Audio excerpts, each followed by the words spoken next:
నీకు డబ్బులు అడుక్కు 5 లక్షల రూపాయలు డబ్బులు ఇస్తే కాలువ తిరుగుతుంది, నీకు డబ్బులు ఇవ్వకపోతే కొట్టేస్తావు. నీ రూములు అయితే ఆగుతాయి.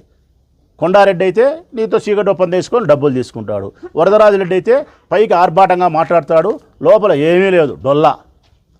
ఏమీ దుర్మార్గం? ఇది ఊరా, వల్లకాడ, ప్రజాస్వామ్యమా? ఇది ఏం జరుగుతుంది అసలు?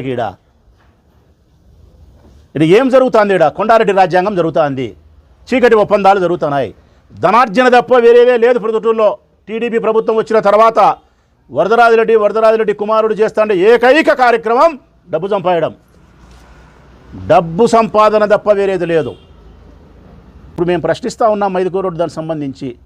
మీరెందుకు శివచంద్రారెడ్డికి సంబంధించినటువంటి ఆ 18 రూములు కింద పైన రూములు మార్క్ ఇచ్చిన తర్వాత, ల్యాండ్ అక్విజిషన్ ప్రభుత్వం చేసిన తర్వాత కూడా ఎందుకు ఆ రూములను కొట్టకుండా మీ ఇష్టానుసారంగా వంకర టింకరగా కట్టినారో సంబంధించిన అధికారులు సమాధానం చెప్తారా, చెప్పరా?